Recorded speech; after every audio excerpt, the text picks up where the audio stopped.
Alright, तो आज हम नेटवर्क लेयर पे कंटिन्यू कर रहे हैं। आज हमने दो कॉन्सेप्ट डिस्कस करने हैं, एक नेटवर्क एड्रेस ट्रांसलेशन और दूसरा हमने डिस्कस करना है कि कंट्रोल और डेटा प्लेन में क्या फ़र्क होता है, ताकि अगले लेक्चर में हम इस डेटा प्लेन और कंट्रोल प्लेन को एक्सटेंड करेंगे इनटू राउटिंग एल्गोरिदम्स। तो पहली चीज़ तो ये कि हमने पिछले सेशन में आईपी एड्रेसेस की बात की थी। तो आईपी एड्रेसेस जो है दो किस्म के हो सकते हैं। पिछले सेशन में हमने सिर्फ बात की थी कि हर मशीन को एक आईपी एड्रेस असाइन होता है यूजिंग विच वो इंटरनेट के ऊपर कम्युनिकेट कर सकती है। पर इन रियलिटी आईपी एड्रेसेस दो किस्म के होते हैं, या तो आईपी एड्रेस पब्लिक होता है या प्राइवेट होता है। Excuse me. Public IP address unique होता है ओवर द इंटायर इंटरनेट। अगर किसी मशीन को एक पब्लिक आईपी एड्रेस असाइन हुआ है तो दैट मीन्स कि वो आईपी एड्रेस यूनिक होगा और दुनिया में किसी और मशीन को वो आईपी एड्रेस असाइन नहीं हो सकता। As opposed to that private IP address क्या होता है कि आपका जो नेटवर्क है, लोकल नेटवर्क जो है, उसके ऊपर मशीन को एक एड्रेस असाइन होता है। वो एड्रेस उस नेटवर्क के ऊपर तो यूनिक होगा, पर ओवर द इंटरनेट वो यूनिक नहीं होता और चांसेस आर कि शायद किसी और नेटवर्क के अंदर भी किसी मशीन को वही प्राइवेट आईपी एड्रेस असाइन किया जा सके। यानी अगर इसका एग्जांपल लेना है तो यूएमटी का वेब सर्वर है, उसका एक पब्लिक आईपी एड्रेस होगा क्योंकि सारी दुनिया को पता होना चाहिए कि यूएमटी के वेब सर्वर को किस आईपी एड्रेस पे एक्सेस करना है। और अगर ये ओवर द इंटरनेट यूनिक नहीं होता तो प्रॉब्लम क्या होगी कि अगर किसी और सर्वर का भी वही आईपी एड्रेस है जो यूएमटी का है, तो राउटर पे कोई पैकेट आएगा तो उस राउटर को पता नहीं होगा कि वो यूएमटी के वेब सर्वर को भेजना है या वो उस दूसरी ऑर्गेनाइजेशन के वेब सर्वर को भेजना है।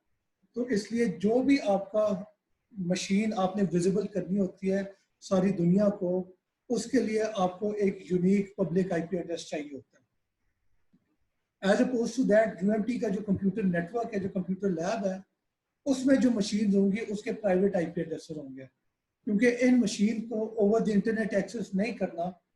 इन मशीन की जितनी एक्सेस है वो लोकल नेटवर्क के ऊपर ही हो रही होती है। ठीक है, यस, इन मशीन से अगर आपने किसी और सर्वर को एक्सेस करना है ओवर द इंटरनेट, तो उस सर्वर का जो आईपी एड्रेस है that has to be public. ठीक है, इसकी हम बाद में और ज्यादा डिटेल डिस्कस करते हैं।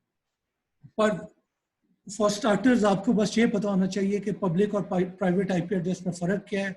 और वो ये है कि पब्लिक आईपी एड्रेस जो है पूरी दुनिया को विजिबल होता है और वो यूनिक होता है पूरे इंटरनेट में। प्राइवेट आईपी एड्रेस जो है वो सिर्फ एक लोकल नेटवर्क में विजिबल होता है और ओवर द इंटरनेट वो आईपी एड्रेस यूनिक नहीं है, दूसरे नेटवर्क्स में भी वो एग्जिस्ट कर सकता है। पर यस, अपना जो लोकल नेटवर्क है उसमें वो आईपी एड्रेस जो है प्राइवेट आईपी एड्रेस, वो सिर्फ एक ही मशीन को साइन होगा, वो मल्टीपल मशीन को साइन नहीं हो सकता।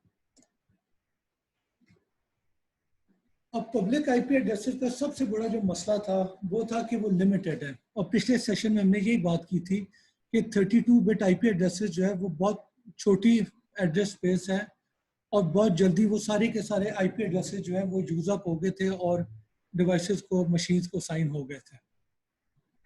प्रॉब्लम ये होती है कि पब्लिक आईपी एड्रेसेस बहुत कम है, पर आपकी ऑर्गेनाइजेशन जो है उसमें हजारों डिवाइसेस हो सकते हैं। तो अब अगर आप हजारों डिवाइसेस को पब्लिक आईपी एड्रेस देना शुरू कर दें तो होगा क्या कि वो कुछ ऑर्गेनाइजेशंस के अंदर ही सारे के सारी एड्रेस स्पेस जो है वो यूज अप हो जाएगी। तो आप अगर हर मशीन को एड्रेस असाइन करना चाहते हैं, हर ऑर्गेनाइजेशन को आप पब्लिक आईपी एड्रेसेस असाइन करना चाहते हैं, तो वो पॉसिबल नहीं है क्योंकि इतने एड्रेसेस अवेलेबल ही नहीं है। तो इसका सोल्यूशन क्या है, वो बेसिकली प्रपोज किया गया था नेटवर्क एड्रेस ट्रांसलेशन। इसका ब्रॉड लेवल पे कॉन्सेप्ट क्या है कि आपका जो भी लोकल नेटवर्क है उस पर जितने डिवाइसेस हैं उनको आप प्राइवेट आईपी एड्रेस देंगे, पर वो जो नेटवर्क है, वो जो इंटरनेट, वो जिस गेटवे राउटर के थ्रू कनेक्ट करता है टू द इंटरनेट, उस राउटर का जो आईपी एड्रेस होगा वो पब्लिक आईपी एड्रेस होगा, ताकि अगर आउटसाइड वर्ल्ड आपके नेटवर्क से कनेक्ट करना चाहती है तो उसे पता होना चाहिए कि किस पब्लिक आईपी एड्रेस पे पैकेट भेजेंगे तो वो आपके नेटवर्क के गेटवे राउटर तक पहुंच जाएगा। बाकी अंदर जो डिवाइसेस हैं वो विजिबल नहीं होंगे आउटसाइड वर्ल्ड को, और उन्हें कैसे एक्सेस किया जाएगा, तो वो बेसिकली हमने अब नेट की या नेटवर्क एड्रेस ट्रांसलेशन की डिटेल डिस्कस करनी है। बाय द वे ये सोल्यूशन नेट की जो है ये IPv4 के लिए बेसिकली डिजाइन की गई थी। IPv6 में आपके इतने ज्यादा एड्रेसेस हैं कि एज सच एड्रेस शॉर्टेज होने का मसला नहीं होगा।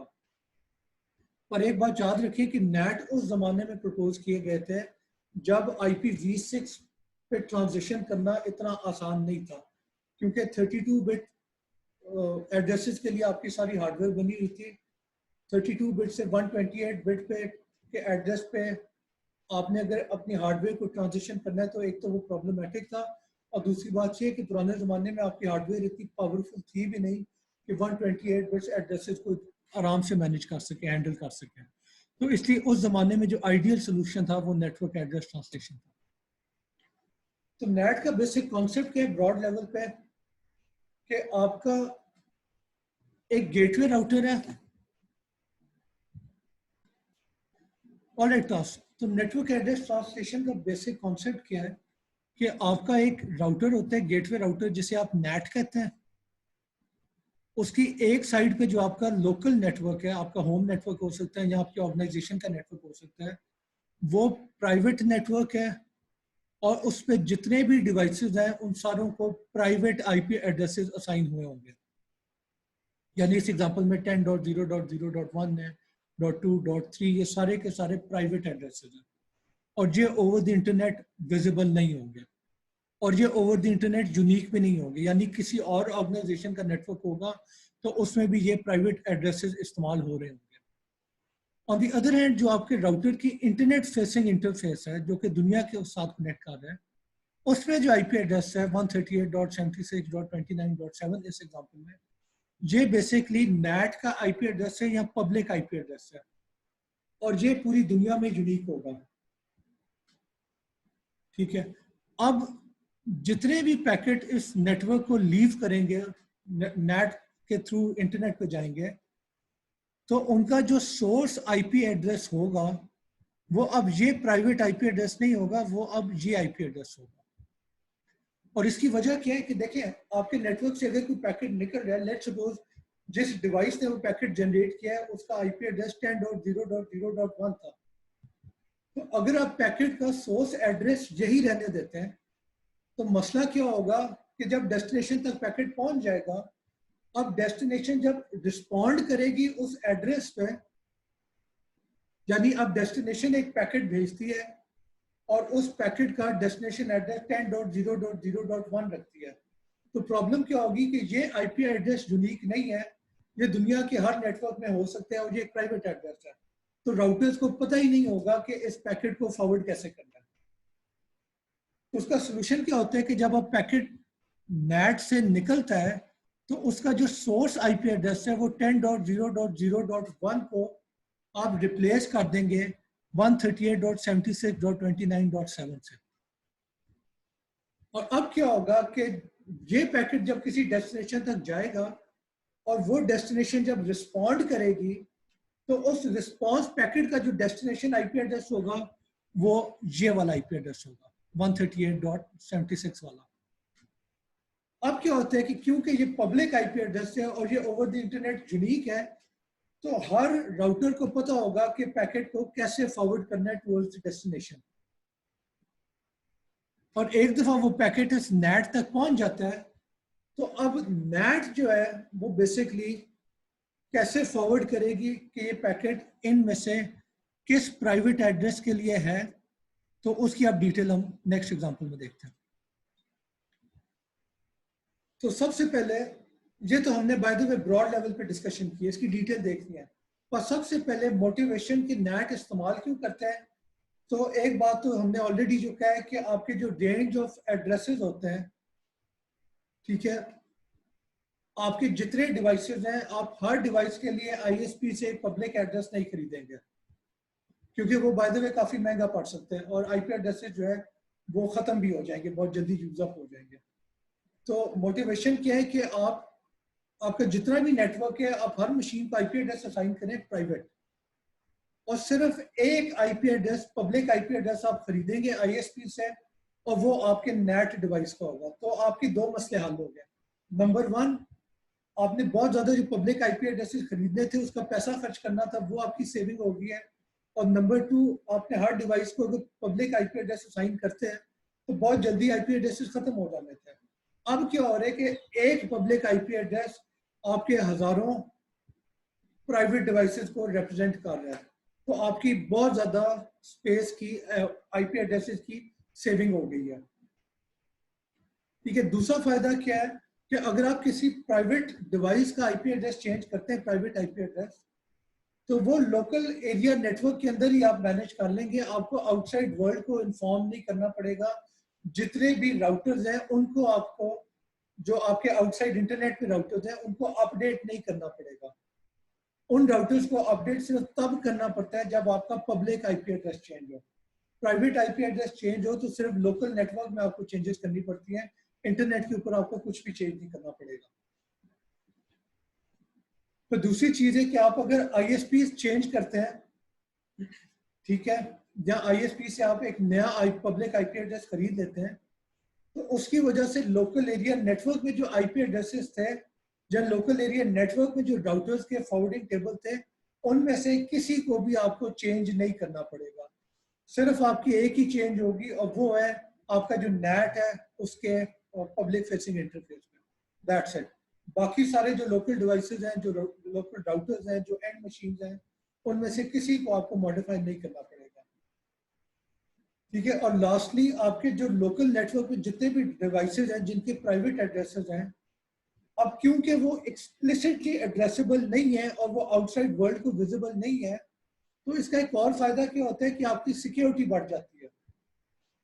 यानी अगर मैं यूएमटी के सर्वर को एक्सेस करना चाहूँ, वेब सर्वर को, तो उसका आईपी एड्रेस तो पता है, पर यूएमटी के अंदर जितनी मशीन्स हैं उनमें से मुझे अपने घर से बैठ के किसी का भी आईपी एड्रेस नहीं पता, नहीं विजिबल, तो मैं उन मशीन्स को एक्सेस भी नहीं कर सकूंगा। और क्योंकि मैं उन्हें एक्सेस भी नहीं कर सकता तो उसकी वजह से एक एडिड सिक्योरिटी हो जाती है, क्योंकि मैं अब उन्हें हैक भी नहीं कर सकता। मुझे सिर्फ यूएमटी का वेब सर्वर विजिबल होगा और उसे मैं कोई अटैक करना चाहूँ तो मैं कोशिश कर सकता हूँ। यूएमटी के नेटवर्क पे जो डिवाइसेस हैं, जो प्राइवेट आईपीज हैं, वो मुझे विजिबल नहीं है, तो मैं उन्हें अटैक भी इतने आराम से नहीं कर सकता।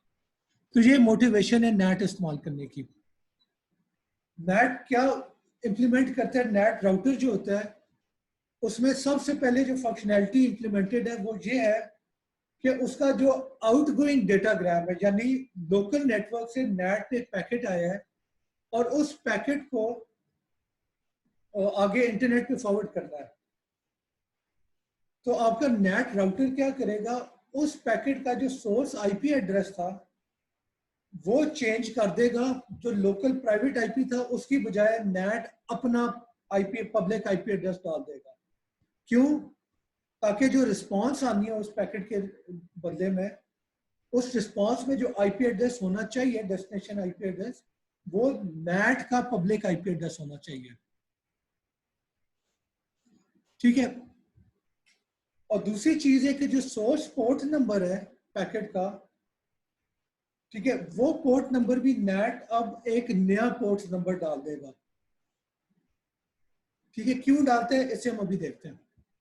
अगली चीज है कि नेट हैज टू रिमेंबर कि उसके ऊपर जो पैकेट प्राइवेट नेटवर्क से आया है, ठीक है, उस प्राइवेट नेटवर्क से जो पैकेट आया था उसका सोर्स आईपी एड्रेस क्या था और उसका source transport layer port number क्या था। ये दो वैल्यूज नेट टेबल में एंटर हो जाएंगी और इसके कॉरेस्पॉन्डिंग क्या वैल्यू सेव करेगा नेट। तो एक तो नेट अपना पब्लिक आईपी एड्रेस डाल देगा, नंबर वन। नंबर टू, एक नया पोर्ट नंबर असाइन कर देगा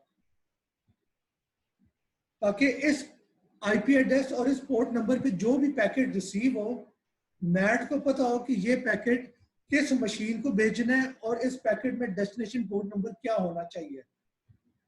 और लास्टली नेट की जो फंक्शनैलिटी इंप्लीमेंट होनी चाहिए वो ये है कि आउटसाइड वर्ल्ड से जो भी पैकेट रिसीव होता है नेट पे, नेट क्या करेगा, उस पैकेट का डेस्टिनेशन आईपी एड्रेस चेंज कर देगा, बेसिकली अपने टेबल को लुकअप करेगा नेट टेबल, और वहां से देखेगा कि इस डेस्टिनेशन आईपी एड्रेस और डेस्टिनेशन पोर्ट नंबर के कॉरेस्पॉन्डिंग प्राइवेट आईपी एड्रेस और प्राइवेट पोर्ट नंबर क्या था।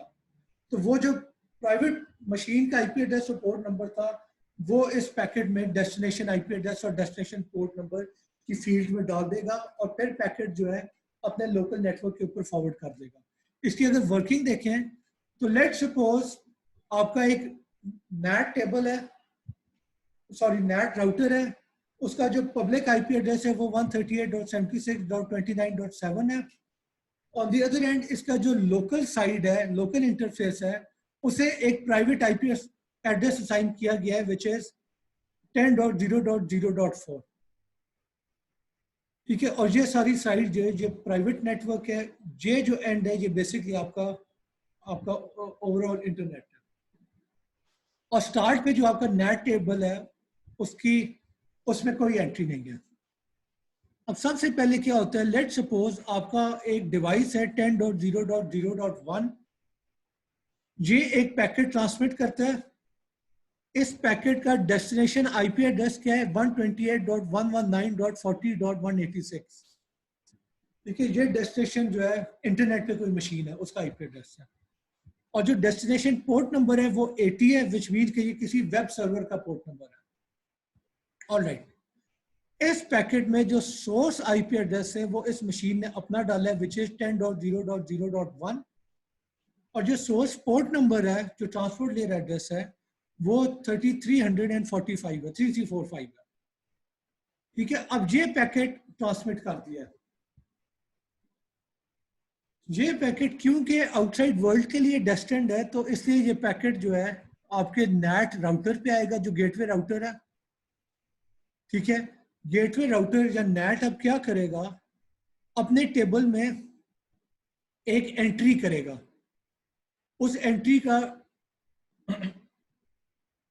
वैन साइड एड्रेस क्या है, यानी पैकेट जो निकलेगा उसका सोर्स आईपी एड्रेस अब क्या होगा, वो होगा 138.76.29.7 जो कि ये था पब्लिक इंटरफेस का एड्रेस, कॉमा उसे कोई भी जो पोर्ट नंबर फ्री है वो असाइन कर देगा, जो कि लेट सपोज 5001 नंबर फ्री था तो वो इस पैकेट का सोर्स पोर्ट नंबर डाल दिया। ठीक है, आप देख सकते हैं कि डेस्टिनेशन आईपी एड्रेस चेंज नहीं हुआ और डेस्टिनेशन पोर्ट नंबर है वो भी चेंज नहीं हुआ, सिर्फ सोर्स आईपी एड्रेस और सोर्स पोर्ट नंबर चेंज हुआ। तो ये एक एंट्री नेट टेबल में आ गई, ये वैन साइड एंट्री है यानी वाइड एरिया नेटवर्क या इंटरनेट साइड एंट्री। इसके कॉरेस्पॉन्डिंग जो एक्चुअल लैन एड्रेस था जिस मशीन ने भेजा था उसका आईपी एड्रेस क्या था, तो वो था 10.0.0.1 और उसका पोर्ट नंबर क्या था 3345। तो ये जो है कॉरेस्पॉन्डिंग एंट्री कर दी गई है नेट टेबल में। That's it. अब ये नेट जो है जो गेटवे राउटर है वो इस पैकेट को फॉरवर्ड कर देगा to the destination machine. Destination machine को जैसे ही पैकेट रिसीव होगा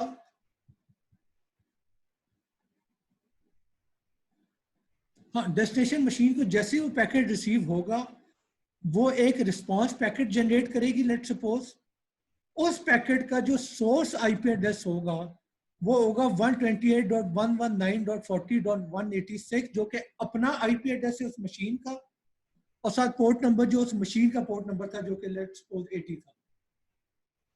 ठीक है, अब इस पैकेट में जो डेस्टिनेशन आईपी एड्रेस है वो जरूरी है। वो क्या आईपी एड्रेस है 138.76.29.7 जो कि इस नेट का एड्रेस है ना कि इस मशीन का। एक्चुअल डेस्टिनेशन तो ये है पर इस मशीन ने जो पैकेट भेजा है उसमें जो आईपी एड्रेस डाला है वो नेट का पब्लिक आईपी एड्रेस है, और जो डेस्टिनेशन पोर्ट नंबर डाला है वो 5001 है। क्यों? क्योंकि इस मशीन को जो पैकेट रिसीव हुआ था उसमें सोर्स पोर्ट नंबर 5001 था, तो इसलिए उसका जो रिस्पांस पैकेट है उसमें डेस्टिनेशन पोर्ट नंबर 5001 होगा, और ये पैकेट जो है ट्रांसमिट कर देगा। अब वो पैकेट जैसे ही नेट पे आएगा, नेट देखेगा कि इसका डेस्टिनेशन आईपी एड्रेस 138.76.29.7 है यानी इस नेट का आईपी एड्रेस, और जो पोर्ट नंबर है वो 5001 है। तो अब ये नेट क्या करेगा, अपने टेबल में देखेगा कि इस आईपी एड्रेस और 5001 पोर्ट नंबर की कॉरेस्पॉन्डिंग एंट्री क्या है, और वो ये एंट्री है। तो जैसे ही वो एंट्री मिलेगी, मैट क्या करेगा, वो डेस्टिनेशन आईपी एड्रेस की फील्ड में 10.0.0.1 डाल देगा और डेस्टिनेशन पोर्ट नंबर की फील्ड में 3345 डाल देगा और अब इस पैकेट को ट्रांसमिट कर देगा। तो ये पैकेट जैसे ही डेस्टिनेशन पे आएगा वो बेसिकली 10.0.0.1 की डेस्टिनेशन पे आएगा और वो डेस्टिनेशन देखेगी कि पोर्ट नंबर 3345 है, तो वो उसके कॉरेस्पॉन्डिंग जो भी एप्लीकेशन थी वो उस पैकेट को, उस एप्लीकेशन को फॉरवर्ड कर देगी।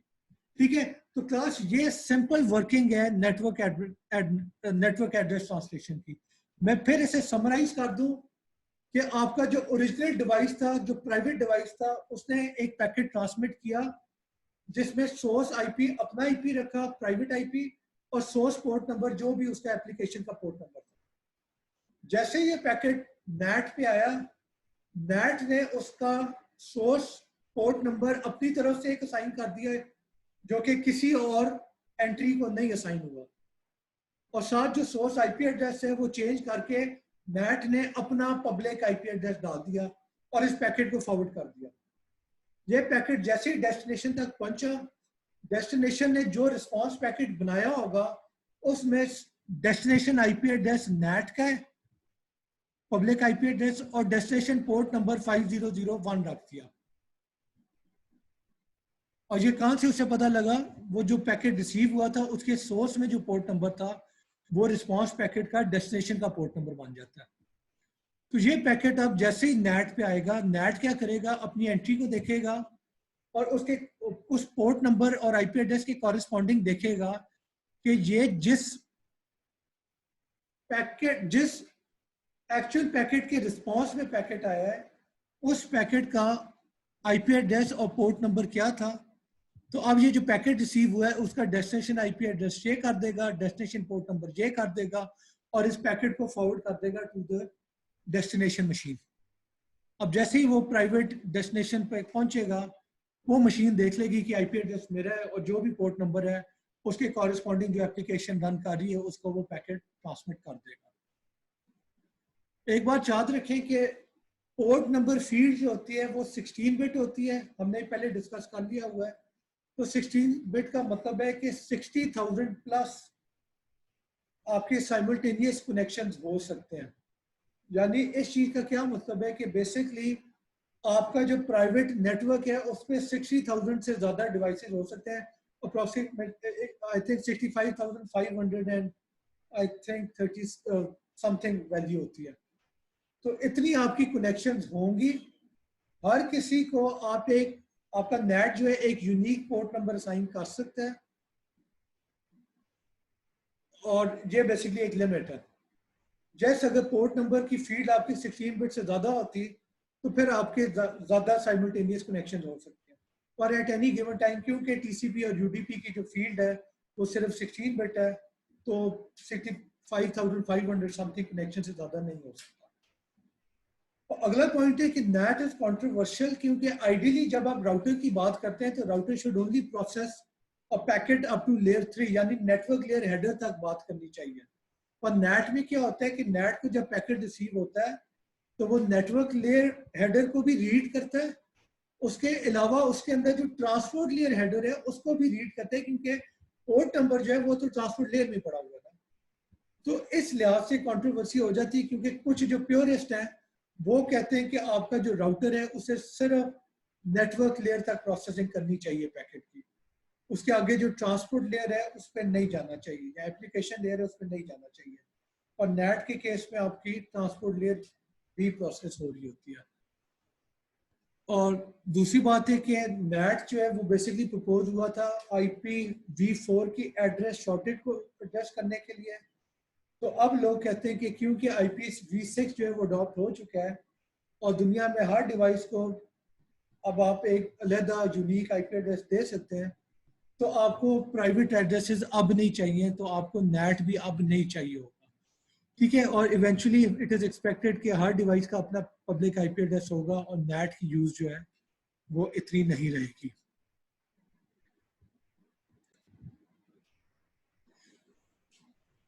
ऑलराइट क्लास, तो अब नेट की वजह से एक काफी सीरियस प्रॉब्लम, एक सीरियस इशू रेज होता है। ठीक है, वो इशू क्या है कि लेट सपोज आपका एक क्लाइंट आउटसाइड द इंटरनेट है, आपके नेटवर्क से बाहर है, और वो क्लाइंट जो है आपके प्राइवेट नेटवर्क्स पे एक सर्वर एग्जिस्ट करते हैं, उसके साथ कम्युनिकेट करना चाहता है। ठीक है, all right, let suppose server का एड्रेस 10.0.0.1 है, विच मीन कि ये प्राइवेट आईपी एड्रेस है, और क्लाइंट को जो आईपी एड्रेसेस विजिबल है, जो पब्लिक आईपी एड्रेस विजिबल है, वो क्या है? वो है 138.76.29.7, जो कि ऑर्गेनाइजेशन का नेट, जो नेट है उसका पब्लिक आईपी एड्रेस है। ठीक है, मसला क्या है? मसला ये है कि क्लाइंट अगर एक पैकेट भेजता है सर्वर के लिए, और उस पैकेट का डेस्टिनेशन लेट्स वो वेब सर्वर है, तो डेस्टिनेशन आईपी एड्रेस क्या रखेगा? 138.76.29.7, और डेस्टिनेशन पोर्ट नंबर क्या रखेगा? क्योंकि वेब सर्वर है इसलिए पोर्ट नंबर 80 होगा। प्रॉब्लम क्या है? वो पैकेट जैसे ही नेट पे आएगा, नेट अपने टेबल में देखेगा कि इस आईपी एड्रेस और इस पोर्ट नंबर के कॉरेस्पॉन्डिंग कोई एंट्री है कि नहीं है, तो वो एंट्री एग्जिस्ट ही नहीं कर रही होगी। क्यों? क्योंकि नेट में एंट्री सिर्फ तब होती है जब प्राइवेट नेटवर्क पे कोई मशीन थी जिसने आउटसाइड नेटवर्क को कोई पैकेट भेजा है। यानी देखें, अगर तो आपकी कम्युनिकेशन ऐसी हुई है कि इस प्राइवेट सर्वर ने एक पैकेट इस क्लाइंट को भेजा, तो अब नेट टेबल में एक एंट्री हो गई है, और क्लाइंट जब पैकेट वापस भेजेगा इस आईपी एड्रेस और जो भी पोर्ट नंबर था, तो नेट को पता होगा कि ये पैकेट इसके लिए है। ऑन दी अदर हैंड, अगर ये क्लाइंट इनिशिएट करना चाहते हैं कम्युनिकेशन, यानी ये क्लाइंट पहला पैकेट भेजेगा इस सर्वर को, तो अब मसला ये है कि वो क्लाइंट इस आईपी एड्रेस पे भेजेगा पोर्ट नंबर 80 लेट्स सपोज, तो नेट में तो एंट्री बनी नहीं होगी, तो नेट को पता ही नहीं होगा कि ये पैकेट किस डेस्टिनेशन, किस पोर्ट नंबर के लिए है, तो नेट उस पैकेट को ड्रॉप कर देगा। ठीक है, तो ये बेसिकली नेट की प्रॉब्लम है कि प्राइवेट नेटवर्क वाला कम्युनिकेशन अगर इनिशिएट करे किसी आउटसाइड पब्लिक आईपी एड्रेस से, तो वो कम्युनिकेशन बोथ वे हो जाएगी। ऑन दी अदर हैंड, अगर कोई आउटसाइड मशीन प्राइवेट एड्रेस पे प्राइवेट डिवाइस के साथ अगर कम्युनिकेशन इनिशिएट करना चाहे जो कि डिवाइस नेट के पीछे है, तो वो इनिशिएट नहीं हो सकता। और इस प्रॉब्लम को बाय द वे कहते हैं नेट ट्रैवर्सल प्रॉब्लम। इसका सोल्यूशन क्या है? इसका एक सोल्यूशन है कि आपका जो पब्लिक, जो प्राइवेट सर्वर है इन दिस एग्जांपल, वो स्टैटिकली कॉन्फ़िगर कर देगा नेट को, यानी आपका जो एडमिनिस्ट्रेटर है वो नेट में एक एंट्री डाल देगा, फॉर एग्जांपल 138.76.29.7, जो कि ये आईपी एड्रेस है, साथ कोई पोर्ट नंबर डाल देते हैं 2500, ठीक है, जो कि कोई भी इन यूज नहीं था पोर्ट नंबर। अब क्या करते हैं, इसके कॉरेस्पॉन्डिंग जो नेट टेबल में एंट्री आपका सिस्टम एडमिनिस्ट्रेटर डालता है, वो क्या एंट्री होगी? आईपी एड्रेस 10.0.0.1 होगा और पोर्ट नंबर 80 होगा, which is the web server. ठीक है, अब जो है आप इस इंफॉर्मेशन को अनाउंस कर देते हैं पब्लिकली, यानी आप कहते हैं, सारी दुनिया को बता देते हैं कि अगर आपने मेरे वेब सर्वर से कनेक्ट करना है तो आप इस आईपी एड्रेस और इस पोर्ट नंबर पे पैकेट भेज दें, वो मेरे सर्वर तक पहुंच जाएगा। अब होगा क्या? अगर ये क्लाइंट जो है इस आईपी एड्रेस और इस पोर्ट नंबर पे कोई पैकेट भेजता है, तो वो पैकेट नेट पे आएगा। नेट क्या करेगा? अपनी एंट्री को देख, अपने टेबल को देखेगा, और उस टेबल से उसे पता लग जाएगा कि ये पैकेट जो है इसका डेस्टिनेशन आईपी एड्रेस अब ये होना चाहिए और डेस्टिनेशन पोर्ट नंबर ये होना चाहिए। और ये इंफॉर्मेशन डाल के उस पैकेट को इस डिवाइस को फॉरवर्ड कर देगा। अब ये डिवाइस देखेगा कि पोर्ट डेस्टिनेशन पोर्ट नंबर 80 है, तो ये समझ जाएगा कि मेरा जो रनिंग वेब सर्वर है ये पैकेट उसको फॉरवर्ड करना है। ठीक है, और एक जो पैकेट आ जाता है तो अब उस पर जो भी रिस्पॉन्स जाएगी वो नेट के थ्रू इस क्लाइंट को चली जाएगी और आपका मसला हल हो गया। दूसरा सॉल्यूशन क्या है? दूसरा सॉल्यूशन है कि ये जो मैन्युअल प्रोसेस है इसको आप ऑटोमेट करते हैं, यानी universal plug and play protocol और इंटरनेट गेटवे डिवाइस प्रोटोकॉल। ठीक है, ये बेसिक प्रोटोकॉल है, इसे आप इस्तेमाल करेंगे ऑटोमेटिकली।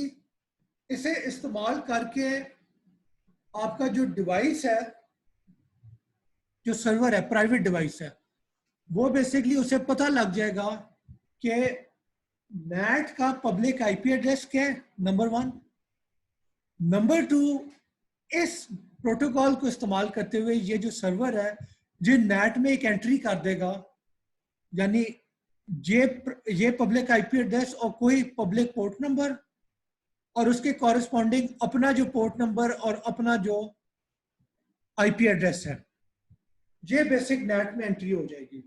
अब क्या होगा, वो सारी दुनिया को बता देगा कि नेट की जो वैन साइड आईपी एड्रेस और वैन साइड पोर्ट नंबर है वो अनाउंस कर देगा, ताकि जो भी पैकेट आने हो, जिसने भी इस सर्वर के साथ कम्युनिकेट करना है आउटसाइड वर्ल्ड से, वो इस आईपी एड्रेस और पोर्ट नंबर पे पैकेट भेजेगा। मैट जो है उसकी ट्रांसलेशन करके इस मशीन को इसके पोर्ट नंबर पे फॉरवर्ड कर देगा। बेसिकली ये अप्रोच जो है सॉल्यूशन 2, ये सॉल्यूशन 1 ही है, पर रादर देन मैन्युअली ये काम करने के अब आप इसे ऑटोमेट करें यूजिंग यूपीएनपी और आईजीडी प्रोटोकॉल्स। ठीक है, तो ये 2 सॉल्यूशन हो गए। तीसरा सॉल्यूशन क्या है कि आप क्या करेंगे, और ये बाय द वे स्काइप इस्तेमाल करता है। स्काइप में क्या होता है कि लेट सपोज जहां पे तो कोई भी पब्लिक आईपी एड्रेस नहीं है, यानी स्काइप के जितने भी क्लाइंट होते हैं, मैं भी एक अपने आईएसपी के नेट के पीछे एग्जिस्ट कर रहा हूँ, और मैं अगर आप में से किसी के साथ एक स्काइप कॉल करना चाहता हूँ तो आप भी अपने आईएसपी के नेट के पीछे हैं, विच मीन कि मेरा और आपका दोनों की डिवाइस का अपना जो आईपी एड्रेस है वो प्राइवेट है। तो हम में से किसी का भी आईपी एड्रेस पब्लिक नहीं है। तो अब हम कैसे आपस में कम्युनिकेट करें? यानी पिछले एग्जांपल में तो था कि एक डिवाइस था जिसका पब्लिक आईपी एड्रेस था। इस केस में दोनों डिवाइसेस, दोनों एंड जो है वो प्राइवेट है, दोनों नेट के पीछे है। तो अब आप कैसे कम्युनिकेट करेंगे? तो उसका तरीका ये होता है, आप रिले इस्तेमाल करते हैं, जो कि स्काइप भी करते हैं। रिले में क्या होता है, आपका एक क्लाइंट है, उसने अपने नेट को पैकेट भेजा और नेट के थ्रू वो पैकेट जो है बेसिकली आपने फॉरवर्ड किया एक स्काइप के सर्वर को, जो कि पब्लिक सर्वर है और वो रिले सर्वर है। ठीक है, जो दूसरा क्लाइंट था उसने भी एक पैकेट भेजा, लेट सपोज वो नेट के पीछे था और उसने भी उसी रिले सर्वर को पैकेट भेजा। तो अब क्या होगा, रिले सर्वर को पता लग गया है कि यानी बेसिकली ये क्लाइंट जो है और ये क्लाइंट जो है, इन दोनों के नेट्स में एंट्री हो गई है, और जो नेट वाली साइड है, नेट की जो वैन वाली एंट्री है, जो वैन वाली साइड है, वो इस रिले को विजिबल है। ठीक है, तो अब क्या होगा, इस रिले को पता है कि इस मशीन को किस आईपी एड्रेस पे पैकेट भेजना है, और इस रिले को पता है कि इस मशीन को किस आईपी एड्रेस पे पैकेट भेजना है, जो कि नेट का आईपी एड्रेस है, और किस पोर्ट नंबर पे, जो कि नेट के अंदर एंट्री है उसका पोर्ट नंबर है। तो अब क्या होगा, इसका पैकेट आएगा तो इस रिले को आएगा और ये रिले इस नेट को भेज देगा, और नेट जो है अपने टेबल को देख के डिसाइड कर लेगा कि वो इसे जाना चाहिए। सिमिलरली इसका जो पैकेट है वो जब इस रिले को आएगा तो इस रिले को पता होगा कि इसका डेस्टिनेशन कौन से नेट है वो उस नेट को भेज देगा और नेट जो है उस एंड डिवाइस को फॉरवर्ड कर देगा। तो इस तरीके से हो क्या रहा है कि इन दोनों डिवाइसेस ने एक पब्लिक सर्वर के साथ कनेक्शन बनाया है और आपस में ट्रैफिक डायरेक्टली सेंड करने की बजाय, पीयर टू पीयर की बजाय, ये क्या करेंगे, एक सर्वर को पैकेट भेजेंगे और सर्वर जो है उस क्लाइंट को जो है बेसिकली फॉरवर्ड कर रहा होगा। ठीक है, तो रिले बेसिकली एक ब्रिज का काम करता है और दोनों की ट्रैफिक, एक की ट्रैफिक दूसरे को फॉरवर्ड करता है और दूसरे की ट्रैफिक जो है वो बेसिकली अपने थ्रू पहले को फॉरवर्ड कर रहा होता है। तो इन दोनों का जो सेशन है वो एक्चुअली इस सर्वर के साथ इस्टेब्लिश हुआ होगा। तो इसी तरीके की एक और सोल्यूशन क्या है, वो बेसिकली है STUN, which is session transversal utility for NAT. और स्टन में क्लास क्या होता है कि बेसिकली आपका जो भी क्लाइंट है वो एक स्टन सर्वर को पैकेट भेजेगा। उस पैकेट भेजने से क्या होगा कि आपके नंबर 1 नेट में एक एंट्री हो जाएगी, ठीक है, और जो स्टन सर्वर है, ओके सॉरी, ये स्टन सर्वर जो रिस्पांस भेजेगा इसी क्लाइंट को, तो उस रिस्पांस से क्लाइंट को क्या पता लगेगा कि मेरा जो नेट है उसका, मेरा जो पैकेट नेट के थ्रू होता हुआ इस सर्वर को गया है उसका सोर्स आईपी एड्रेस क्या है और उसका सोर्स पोर्ट नंबर क्या है। एक बात याद रखें क्लास, हमने पिछले जो भी एग्जांपल किए हैं उसमें आपकी अंडरस्टैंडिंग थी कि या तो एक सर्वर एग्जिस्ट करता है और रिले का, जो कि स्काइप के केस में है, ठीक है, या फिर आपका जो नेट है वो आपके कंट्रोल में है और आपको इजाजत है कि आप उसमें चेंजेस कर सकें। एक सिनेरियो देखें, लेट सपोज दो पीयर टू पीयर क्लाइंट आपस में BitTorrent लेट सपोज इस्तेमाल करते हुए फाइल शेयर करना चाहते हैं। अब इस सिनेरियो में मसला क्या है, नंबर 1, BitTorrent का कोई सर्वर नहीं होगा, सेंट्रल सर्वर, जिसके थ्रू आप रिले का काम ले सकें, नंबर 1। नंबर 2 प्रॉब्लम क्या है कि आप जिस नेट के पीछे एग्जिस्ट करते हैं वो नेट आपके आईएसपी का है और आपका आईएसपी आपको नेट का कंट्रोल नहीं दे रहा, ठीक है, यानी इट इज नॉट पॉसिबल कि आप अपने आईएसपी को कहें कि नेट में आपकी मर्जी की एंट्री कर दें। आईएसपी कहेगा कि ठीक है पैसे दो, वरना वो क्यों एंट्री करे, ठीक है। तो ना आपका एक रिले सर्वर एग्जिस्ट करता है, ना आपको नेट में कोई अपनी तरफ से एंट्री करने की या उस नेट को यूज करने की इजाजत है। तो इस प्रॉब्लम को कैसे एड्रेस किया जाए, तो उसके लिए एक स्टन प्रोटोकॉल होता है। स्टन क्या करता है कि आप जैसे ही एक स्टन सर्वर को पैकेट भेजेंगे, और STUN server by the way publicly available होते हैं, ये लोगों ने आप लोगों की आसानी के लिए ऑनलाइन किए हुए हैं। तो होगा क्या, जैसे पैकेट आएगा स्टन सर्वर को, स्टन देखेगा कि उस पैकेट का सोर्स आईपी एड्रेस क्या है, विच इज दिस, और सोर्स पोर्ट नंबर क्या है, विच इज नेट का वैन साइड वाला पोर्ट नंबर। तो स्टन सर्वर क्या करेगा, एक पैकेट भेजेगा जो कि इस नेट का रिस्पांस पैकेट होगा, और उस पैकेट की बॉडी में वो ये इंफॉर्मेशन डाल देगा कि जो पैकेट रिसीव हुआ था उसका सोर्स आईपी एड्रेस और सोर्स पोर्ट नंबर क्या था। अब वो पैकेट जैसे इस मशीन को पहुंचेगा, ये मशीन जो है उसकी बॉडी में देखेगी, पेलोड में देखेगी, और वहां पे लिखा होगा कि स्टन सर्वर को जो पैकेट रिसीव हुआ था उसका IP address, source IP address ये था, और उसका सोर्स पोर्ट नंबर क्या था, जो कि इसका बेसिकली वैन साइड एंट्री है।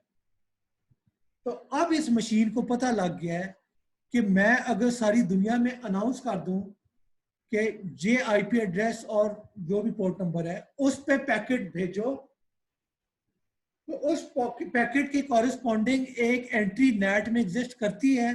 तो अगर उस आईपी एड्रेस और उस पोर्ट नंबर पे तुम पैकेट भेजोगे तो वो नेट के थ्रू होता हुआ मुझे पहुंच जाएगा, ठीक है। दूसरा जो क्लाइंट था, लेट सपोज वो भी स्टन सर्वर को एक साथ कम्युनिकेट करता है, तो उसे भी पता लग जाता है कि मेरा जो नेट है जो नेट की पब्लिक वाली साइड है, जो वाइड एरिया नेटवर्क इंटरनेट वाली साइड है, उस पे जो एंट्री हुई है उसका आईपी एड्रेस क्या है, उसका पोर्ट नंबर क्या है। तो जैसे ही इस क्लाइंट को वो इंफॉर्मेशन मिल जाती है, क्लाइंट क्या करेगा, वो इंफॉर्मेशन भी दुनिया के साथ शेयर कर देगा, कहेगा कि अगर तुमने मुझे इस आईपी एड्रेस और इस पोर्ट नंबर पे पैकेट भेजा तो बेसिकली उसके कॉरेस्पॉन्डिंग नेट में एक एंट्री है और वो जो पैकेट है मेरे एंड तक पहुंच जाएगा। ठीक है, तो अब क्या होगा कि ये दोनों जो क्लाइंट है अगर आपस में कम्युनिकेट करना चाहते हैं तो स्टन सर्वर ने जो एक दूसरे का इन्हें आईपी एड्रेस और पोर्ट नंबर स्पेसिफाई किया है, ये बेसिकली उसके ऊपर कम्युनिकेशन स्टार्ट कर देंगे। ठीक है, ये स्टन प्रोटोकॉल का फायदा है, इसमें आपको ना कोई सर्वर चाहिए लॉन्ग टर्म रिले का, यानी ये जो सर्वर था इसका रिले का काम नहीं है, इसका काम सिर्फ ये बताना है क्लाइंट को कि तुम्हारा जो नेट के थ्रू पैकेट आ रहा है उस पैकेट का सोर्स आईपी एड्रेस और सोर्स पोर्ट नंबर क्या है, दैट्स इट। इसके अलावा स्टन सर्वर कुछ नहीं कर रहा, कोई रिले नहीं कर रहा, एक दूसरे को ट्रैफिक नहीं भेज रहा। ट्रैफिक जो है वो ये क्लाइंट आपस में एक डायरेक्ट लिंक एस्टेब्लिश कर रहे हैं, रिले के थ्रू नहीं है। तो ये बेसिकली फायदा है। और इसमें आपको आईएसपी को भी कहना पड़ेगा कि मुझे बताओ मेरे कॉरेस्पॉन्डिंग नेट पे एंट्री क्या है, क्योंकि वो आईएसपी आपको यहाँ तो बताएगा नहीं, यहाँ पर आपसे पैसे लेगा। ठीक है, तो ये बेसिक फायदा है। ऑल राइट, अब अगला पॉइंट ये आ जाता है कि यहाँ पे एक मसला ये होता है कि आपकी नेट में अगर एंट्री बन गई है और आपने कुछ सेकंड या कुछ मिनट्स कोई भी पैकेट नहीं भेजा तो क्या होगा कि नेट एंट्री एक्सपायर कर जाएगी और वो जो एक पूरी एंट्री थी यानी नेट आईपी, नेट पोर्ट और आपकी आईपी आपका पोर्ट, ये वाली एंट्री जो है वो नेट से रिमूव हो जाएगी। ठीक है, तो इस प्रॉब्लम यानी अगर वो नेट से रिमूव हो गया तो दैट मीन्स कि आपका कनेक्शन खत्म हो जाएगा और आपको दोबारा स्टन सर्वर के साथ कनेक्ट करके अपनी नई एंट्री की इंफॉर्मेशन लेनी पड़ेगी, फिर एंड पीयर जो था उसके साथ इंफॉर्मेशन शेयर करनी पड़ेगी। ये बहुत लॉन्ग प्रोसेस है, प्रॉब्लमेटिक है। तो इसका सोल्यूशन क्या होता है, आप यूडीपी होल पंचिंग करते हैं। यूडीपी होल पंचिंग का क्या मतलब है कि आपने अगर कोई पैकेट नहीं भेजना, data packet for few second या फ्यू मिनट्स, तो आप क्या करते हैं उस टाइम पीरियड में आप एक खाली पैकेट भेज देते हैं, डमी पैकेट जिसके अंदर कोई डेटा नहीं होगा। और ये भेजने का मकसद क्या है कि ये पैकेट जैसे ही नेट पे आएगा, नेट जो है उसके कॉरेस्पॉन्डिंग एंट्री को दोबारा से उसके टाइमर को रिन्यू कर देगा, रीसेट कर देगा। तो इस डमी पैकेट की वजह से क्या होगा कि आपकी एंट्री अलाइव रहेगी और आपका सेशन जो है वो एक्सपायर नहीं करेगा। ठीक है, तो ये बेसिक 4 सोल्यूशन हमने किए हैं नेट रिवर्सल की जो प्रॉब्लम थी उसको सॉल्व करने के लिए। ऑलराइट क्लास, आखिरी जो कॉन्सेप्ट है वो हमने बेसिकली क्विकली डिफरेंशिएट करना है between control and data plane, और अगली क्लास में हम डिटेल में डिस्कस करेंगे कि कंट्रोल और डेटा प्लेन कैसे राउटिंग में इस्तेमाल होते हैं, इनका फ़र्क क्या है। तो बेसिकली आप जब भी नेटवर्क लेयर की बात करते हैं राउटर्स की, तो राउटर के 2 लेवल होते हैं, एक डेटा प्लेन होता है, एक कंट्रोल प्लेन होता है। डेटा प्लेन का एक और लफ्ज है विच इज फॉरवर्डिंग प्लेन। और डेटा प्लेन का मतलब क्या होता है कि जितनी फंक्शनैलिटी और जितने प्रोसेसेस राउटर में रन कर रहे हैं जिनका काम ये है कि पैकेट राउटर के ऊपर रिसीव हुआ एक इनपुट पोर्ट पे, राउटर ने फॉरवर्डिंग टेबल को लुकअप किया, फॉरवर्डिंग टेबल से उसे पता लगा कि इस पैकेट का डेस्टिनेशन किस आउटपुट पोर्ट पे रीचेबल है, और फिर राउटर ने उस आउटपुट पोर्ट पे इस पैकेट को फॉरवर्ड कर दिया। तो ये जो काम है और इससे रिलेटेड जितनी फंक्शनैलिटी है, इसके लिए जो लफ्ज इस्तेमाल होता है दैट इज डेटा प्लेन और forwarding plane. As opposed to that दूसरी चीज होती है कंट्रोल प्लेन। कंट्रोल प्लेन का काम क्या है कि एक पैकेट रिसीव हुआ है तो राउटर कैसे डिसाइड करेगा कि इस पैकेट को किस डेस्टिनेशन पोर्ट पे फॉरवर्ड करना है। तो उसके लिए एक पूरे का पूरा राउटिंग प्रोटोकॉल रन कर रहा होता है। सिमिलरली राउटर कैसे डिसाइड करेगा कि अगर मल्टीपल पैकेट रिसीव हुए हैं तो उन पैकेट में किस पैकेट को हायर प्रायोरिटी देनी है या किस पैकेट को लोअर प्रायोरिटी देनी है। यानी अगर क्यू के अंदर मल्टीपल पैकेट्स हैं तो राउटर कैसे डिसाइड करेगा कि इनमें से किस पैकेट को पहले फॉरवर्ड करना है और किस पैकेट को बाद में फॉरवर्ड करना है। और तीसरी चीज है कि राउटर कैसे डिसाइड करेगा कि अगर डिफरेंट एप्लीकेशन के पैकेट्स आ रहे हैं तो किस एप्लीकेशन के साथ आपने क्या ट्रीटमेंट करनी है। यानी पैकेट रिसीव हुआ है तो उसे प्रायोरिटी पे फॉरवर्ड करना है, जब पैकेट रिसीव हुआ है तो उसका एड्रेस जो है सोर्स आईपी एड्रेस या सोर्स पोर्ट नंबर उसको चेंज करना है। तो इस तरह के जितने भी काम है ये बेसिकली कंट्रोल प्लेन की रिस्पॉन्सिबिलिटी है।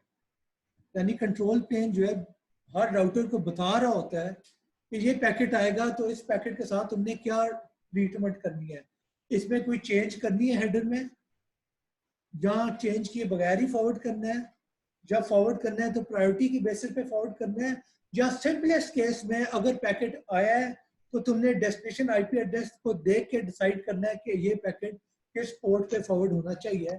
तो ये सारा जो काम है ये डेटा प्लेन नहीं करता, ये कंट्रोल प्लेन की रिस्पॉन्सिबिलिटी है। यानी इससे रिलेटेड जितनी फंक्शनैलिटी है, जितनी प्रोसेसेस रन कर रही हैं, वो कंट्रोल प्लेन कहलाती हैं। कंट्रोल प्लेन दो किस्म के हो सकते हैं। एक कंट्रोल प्लेन होता है ट्रेडिशनल राउटिंग एल्गोरिथम्स, और एक कंट्रोल प्लेन होता है सॉफ्टवेयर डिफाइंड नेटवर्किंग या एसडीएन। इनमें फर्क क्या है? यानी पर राउटर कंट्रोल प्लेन में क्या होता है कि आपके जितने भी राउटर्स हैं वो एक राउटिंग प्रोटोकॉल रन कर रहे होते हैं और आपस में जितने भी राउटर्स हैं वो आपस में कम्युनिकेट करके राउटिंग प्रोटोकॉल रन करके डिसाइड करते हैं, अपना फॉरवर्डिंग टेबल जो है उसको पॉपुलेट करते हैं। यानी कंट्रोल प्लेन क्या है कि आपके राउटर्स आपस में राउटिंग एल्गोरिथम रन करके कम्युनिकेट कर रहे हैं और उस इंफॉर्मेशन से अपना जो फॉरवर्डिंग टेबल है उसको पॉपुलेट कर रहे हैं।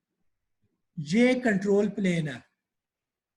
पर राउटर कंट्रोल प्लेन यानी हर राउटर खुद डिसाइड कर रहा है कि मैंने अपने फॉरवर्डिंग टेबल को कैसे पॉपुलेट करना है using information receive from the other routers. तो अब जो भी पैकेट रिसीव होगा वो उस फॉरवर्डिंग टेबल को हर राउटर देखेगा और उस फॉरवर्डिंग टेबल से डिसाइड करेगा कि इस पैकेट का डेस्टिनेशन आईपी एड्रेस किस पोर्ट पे रीचेबल है और उस पोर्ट पे पैकेट को फॉरवर्ड कर देगा। This class is the data plane. ये फंक्शनैलिटी डेटा प्लेन की है, ये सारी फंक्शनैलिटी कंट्रोल प्लेन की है। और इस एग्जांपल में हर राउटर खुद से डिसाइड कर रहा था मैंने क्या करना है। एज अपोज टू दैट एक लॉजिकली सेंट्रलाइज कंट्रोल प्लेन होता है जो कि एसडीएन भी कहलाता है, यानी सॉफ्टवेयर डिफाइंड नेटवर्किंग। इसमें क्या होता है कि हर राउटर पे एक कंट्रोल प्लेन रन कर रहा है, ठीक है, कंट्रोल एजेंट बेसिकली, और आपका एक रिमोट कंट्रोलर होता है। रिमोट कंट्रोलर आप अज्यूम कर लें कि कोई सर्वर है आपके लोकल नेटवर्क के अंदर। अब आपका जो एजेंट है कंट्रोल एजेंट वो उस सर्वर के साथ कम्युनिकेट करेगा और बेसिकली सर्वर हर राउटर के कंट्रोल एजेंट को बता रहा है कि तुमने फॉरवर्डिंग कैसे करनी है। यानी कहने का मतलब है कि ये सर्वर ही हर राउटर को बताएगा, यानी ये सर्वर ही हर राउटर का फॉरवर्डिंग टेबल पॉपुलेट करेगा। यानी फॉरवर्डिंग टेबल में एंट्री डालेगा कि अगर ये डेस्टिनेशन एड्रेस आया तो इसे तुमने किस पोर्ट पे फॉरवर्ड करना है, और कोई और डेस्टिनेशन आईपी एड्रेस है तो उसे किस पोर्ट पे फॉरवर्ड करना है। तो ये इंफॉर्मेशन जो है पिछले एग्जांपल में राउटर्स आपस में कम्युनिकेट करके डिसाइड कर रहे थे। इस एग्जांपल में राउटर जो है डायरेक्ट सर्वर को हिट करता है और सर्वर से पूछता है कि मैंने इस पैकेट को फॉरवर्ड करना है तो ये कैसे फॉरवर्ड करूंगा। तो सर्वर बेसिकली उसका फॉरवर्डिंग टेबल पॉपुलेट कर देगा। सिमिलरली सर्वर जो है हर राउटर को बताएगा कि प्रायोरिटी बेस्ड फॉरवर्डिंग अगर करनी है तो कैसे करनी है। जहाँ बताएगा कि अगर इस एप्लीकेशन का पैकेट आया है तो उसे हायर प्रायोरिटी से फॉरवर्ड करो। जहाँ फिर सर्वर ये भी बता सकता है कि अगर मल्टीपल पैकेट रिसीव हो रहे हैं तो उन पैकेट्स में तुमने अगर कोई हेडर के अंदर चेंज करनी है तो वो सर्वर राउटर्स को बताएगा कि कैसे चेंज करना है before forwarding it to the next router. और जो हम आगे डिटेल में देखेंगे तो ये सारा काम जो है ये कंट्रोल प्लेन है और ये लॉजिकली सेंट्रलाइज्ड है। लॉजिकली सेंट्रलाइज का क्या मतलब है कि राउटर्स किसी एक सर्वर से कम्युनिकेट कर रहे हैं, इट इज पॉसिबल कि वो सर्वर की जो फंक्शनैलिटी है वो डुप्लीकेट हो रही हो बिटवीन मल्टीपल सर्वर्स, और वो मल्टीपल सर्वर जो है वो इस राउटर को अपीयर ऐसे कर रहे होंगे कि जैसे एक ही रिमोट सर्वर है जो कि इसकी हर रिक्वेस्ट को जवाब दे रहा है। ठीक है, तो ये बेसिकली आपका लॉजिकली सेंट्रलाइज कंट्रोल प्लेन का कॉन्सेप्ट है। बात ही सुन रहा था। तो ठीक है, with that we come to the end of this lecture.